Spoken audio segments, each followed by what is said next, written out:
puntahan natin tong soundness or siguro lack of it, no? Baka sabihin nila masyadong ano. Pero kasi nabasa ko itong motion for reconsideration ng House of Representatives, no? What they think of the points that we raised, no? Siguro, pag-usapan natin yung dalawang punto. Yung una yung factual. Okay? Kasi nilatag nila yung facts dun eh. Based dun sa nakasulat sa journal, dun sa minutes, di ba? Okay, how significant is that? Basically, sinasabi sa Supreme Court, ito po yung facts na medyo mali yata yung appreciation yun. Of course, those are not the words used by in the MR. Okay. Ako, tingin ko napakalinaw nung paglahad nung facts doon sa MR na final ng House through the Office of the Solicitor General. Kasi madami doon sa aspeto nung desisyong lumabas. Binatay nila on a certain reading kung ano yung order of events. Sabi nila, na-dismiss muna o in-archive muna yung tatlong unang complaints. Okay? At dahil doon, yung pagkaka-archive nito, yung inaction on the first 3 complaints, yun ang nag-act as a bar. Yun ang humarang doon sa pang-apat na complaint. So ang isang nilinaw dito, mismong according sa journal at sa record, at para malinaw sa lahat, yung journal at ang record, yan yung opisyal na transcript ng lahat ng sinabi, lahat ng ginawa, lahat ng mga motions na nangyayari in a plenary session ng House of Representatives. In fact, kapag usually pag chine-check yung constitutionality ng batas o ano yung intensyon ng batas, yan ang ginagawang reference ng mga korte. Titingnan, ano ba yung mga sinabi, ano yung dahilan na binigay nung pinagbutuhan itong batas na ito, etc. So yan yung official record. And sa totoo lang, bound ang Supreme Court to respect, diba? Kung ano yung nakalagay doon as the official events na nangyari doon sa House. So, according to both journal and record, nagkaroon muna ng butuhan sa plenaryo on the 4th complaint. Contrary do sa sinasabi sa desisyon na hindi daw pinagbutuhan sa plenary yung 4th complaint. Pangalawa, nangyari yon bago nagkaroon ng motion to archive yung first 3 complaints. Kasi nga, sa kanilang paliwanag, dahil ito na yung umabante, ito na yung inaksyonan ng Kamara na reklamo under the Constitution, dahil nakakuha siya ng more than 1/3 ng boto ng mga House of Representatives, automatically siya na yung articles of impeachment. So siya yung mag-ooperate para i-bar yung iba pang mga complaints. So dahil hindi pa naman na-actionan yung first 3, nauna itong pang-4, barred na yung first 3 in archive. So yun ang isang napaka-importanting clarification. Una, pinagbutuhan ito, hindi lang ito basta pinirmahan na hindi na pinagbutuhan in plenary. It was actually taken up and voted on in plenary. Pangalawa, nangyari yon bago in-archive yung tatlong naunang impeachment complaints. So ibig sabihin, yung konsepto na in-introduce na effective dismissal, 'di ba? Dahil hindi naman nangyari 'yon, dahil nag-adjourn sinidie ng Feb 5 yung Kongreso. Hindi naman nangyari 'yun eh, 'di ba? In-explain yun sa MR na yung sinidie, nangyari yun noong June. Tama, kasi misapprehension din 'yon. Dahil hindi pa naman nagsa ang House ng February 5 eh. Nag-adjourn lang sila dahil, 'di ba? So ito lang ay break. Pero hindi pa nagsara yung 19th Congress. Dahil nagkaroon pa ng session after the elections. So tama. Isa pang pinoint out in the MR ay yung maling pagbasa ng desisyon sa epekto ng adjournment na nangyari on February 5. Ibig sabihin, February 5, nagsara yung nag-break yung House of Representatives, pero hindi yun adjournment sinide. Ibig sabihin, hindi pa sarado tindahan. Diba? Ibig sabihin, kung tutuusin, pwede pa nilang inaksyonan yung mga complaints sa kanilang resumption of session after the elections. Yun yung punto. Yung ganyan, Attorney Barry, no? I don't know kung ano magiging sagot dito ng Korte Suprema. Pero kung ganyang kalinaw yung facts, how likely na baliktarin ng Korte Suprema yung kanilang desisyon? We're talking here of facts, no? Na supposedly hindi na debatable eh. 'Di ba? Yeah. Kung merong misappreciation of the facts, mukha bang kayang lunukin ng Supreme Court yung posibilidad na, teka, nagkamali pala kami rito. Babarita rin. Kasi that would mean na unanimously nagkamali sila.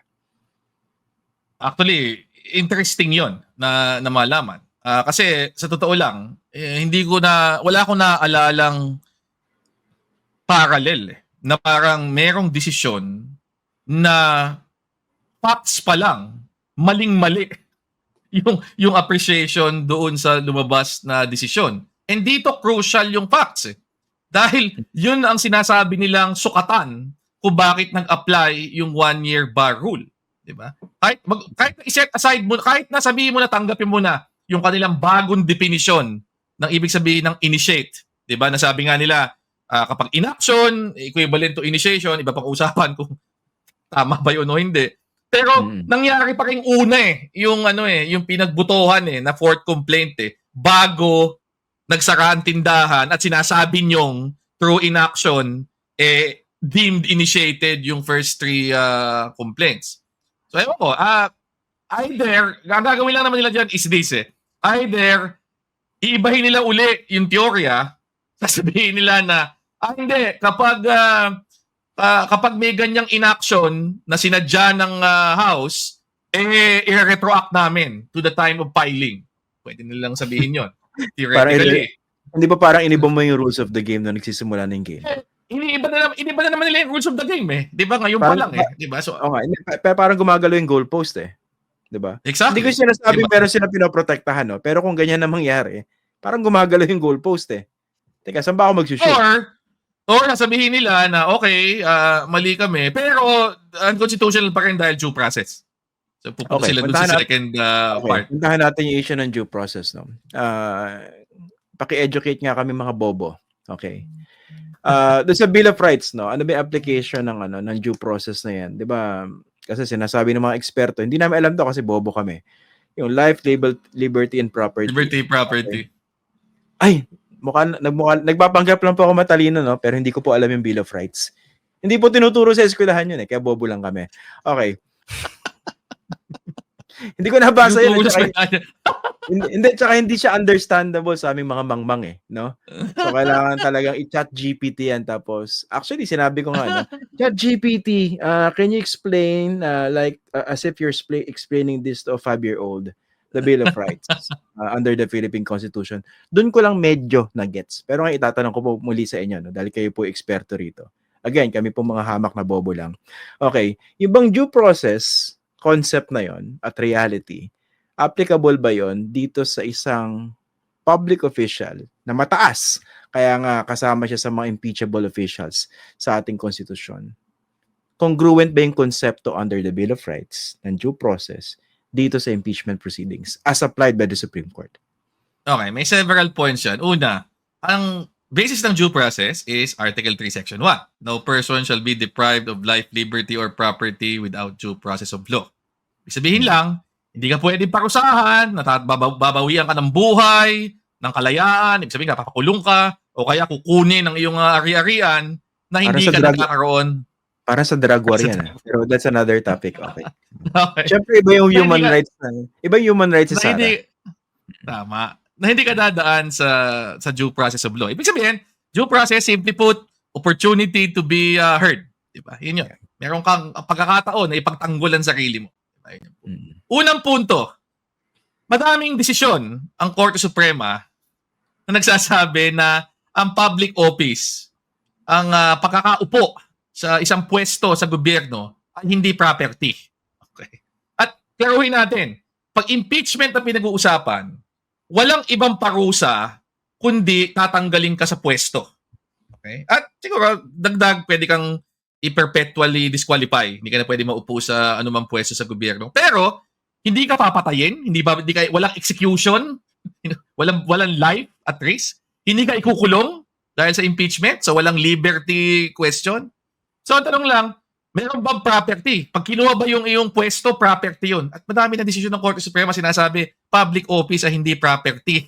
Diba? Hindi yan ari-arian ng taong yung pag tinanggal ka sa posisyon, hindi ka binawian ng ari-arian mo kasi walang nagme-may-ari ng pampublikong opisina.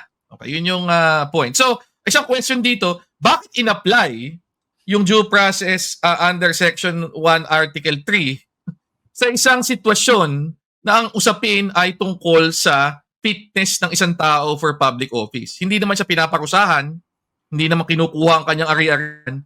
Bakit merong ganong Pangalawa, at ito, baka sabihin, hindi, pero dapat mag-apply ang due process sa lahat ng legal processes na merong consequences para sa isang tao. Sa impeachment, ang due process nasa trial.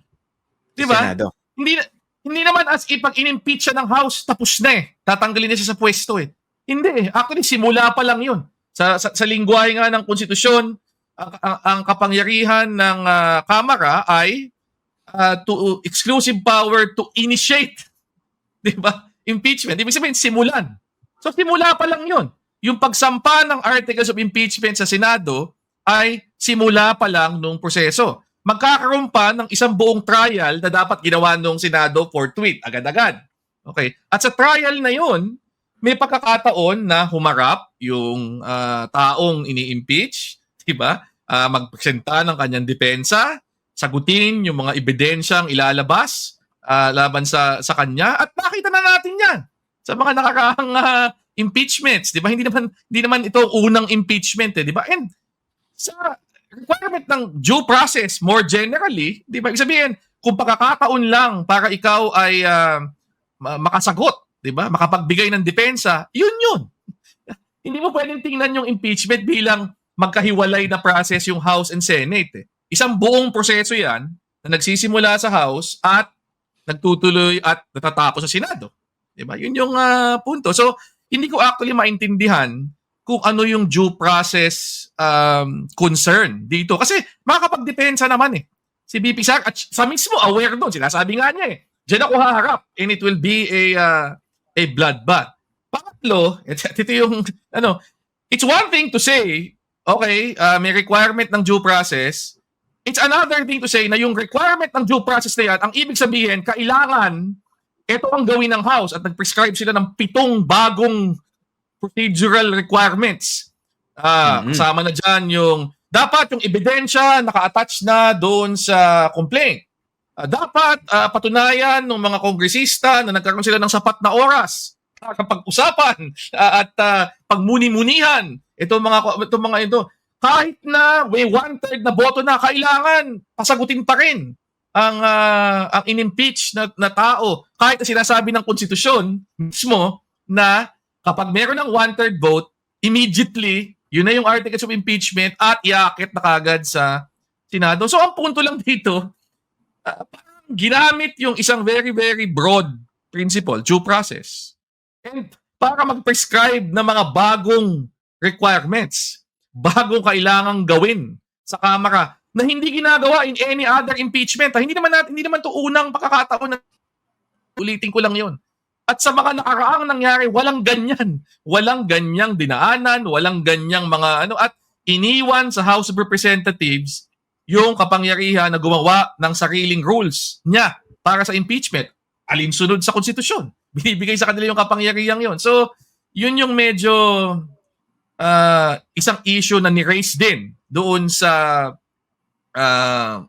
MR. At tingin ko importante ito kasi kapag finokus mo on due process, gaya nung ginawa ng Supreme Court sa kanilang desisyon, iniiba mo na yung karakter ng impeachment Ang impeachment kasi hindi naman yan tungkol dun sa taong tatanggalin mo, dapat ba itong taong ito ay manatili sa pwesto tungkol yan dun sa ano ang posibleng maging remedyo ng taong bayan sa isang opisyal, mataas na opisyal na umabuso, di ba? Tiwali, di ba? Hindi sumusunod sa kanyang tungkulin. Di ba? Exceptional remedy ang impeachment.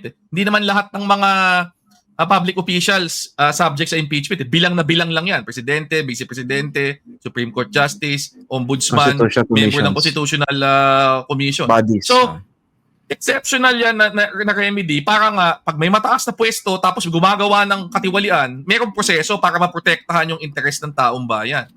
So, okay. Pero dito sa shift na ito, parang ang ginawang emphasis ng Supreme Court ay di na kayo nagtitiwala sa impeachment kasi ginagamit na lang yan bilang parang political vendetta. Huwag tayo magtiwala doon sa House at sa Senate. At kaya kailangan emphasize natin yung proteksyon ng taong tinatanggal. Nakabaliktaran nung historical concept ng impeachment bilang isang paraan para yung taong bayan ay pwedeng maghabol sa isang mataas na opisyal na gumagawa ng mali habang nasa pwesto pa. Pero alam mo, Attorney Barry, kakapakinig ko sa mga DDS, nakukonvince na ako na talagang dapat protektahan natin ang mga batayang karapatan ni Vice President Sara Duterte. 'Di ba? Hindi niyo dapat pinipilit na pasagutin yan doon sa confidential funds. Ano ba naman yung higit 600 milyon na hindi mo alam kung saan napunta? 'Di ba? Hindi mo dapat siya pinapasagot sa ganun. Ano naman kung pinagmumura yung presidente at sinabi kumontak siya ng papatay? Ano masama doon? 'Di ba? So, ako talaga nako-convince na ako. You have to change my mind. Ako kasi, 'di ba, unang-una, kung kumbinsido kang napaka-inosente nung taong ini-impeach, hindi ka dapat nga gustuhin mo na magkaroon ng trial. Kasi mailalabas doon yung ebidensya niya, mailalabas doon yung depensa niya, at malilinawan. Lahat ng tao, malilinis ang kanyang pangalan. Wala nang duda, wala nang bahid. Kasi malinaw na malinaw, kita natin lahat na basura pala talaga, wala pala talagang laman. Itong mga akusasyon tungkol kay Mary Grace Piatos, at sa mga nangyaring mga bribery, sa mga bidding sa DepEd, di ba? At itong hindi naman pala yun ang kanyang ibig sabihin dito sa nung kanyang pinagbantaan ang presidente. At ano-ano pa, di ba? Lahat yan dapat, di ba, harapin at ipakita kung gaano kahina yan. Di ba, kung tiwala naman kayo na walang kasalanan, di ba, dapat kayo pa nga yung excited. Si VP Sara, excited eh. Sabi nga niya, bloodbath eh. Diba? Ako nga, inisip ko nga, okay din to si VP Sara. Handang-handang humarap. Yung pala, wala. Paano kung ako pala yung senador na sip-sip lang at teka, susunod na presidente yan, kailangan protektahan ko yan. Kailangan sumipsip ako dyan, di ba? So bakit pa natin paabutin sa trial? Baka may lumabas, di ba? Hindi natin malaman eh. So kailangan protektahan natin. Pero ako kasi ang concern ko na dito hindi na lang yung kay VP Sara eh, 'di ba? Ako isang obviously importanteng mailabas sana yung buong katotohanan tungkol sa mga aligasyong 'yon. Pero nakakatakot dito, madami nang gumawa ng obserbasyong ito. Ang pinaka-risk kong nakita si Minority Leader Senator Tito Soto. Mahirap na yung impeachment. Mas mahirap na, 'di ba? Parang pero hindi ko alam. May mga nagpahayag na baka yun ang intensyon.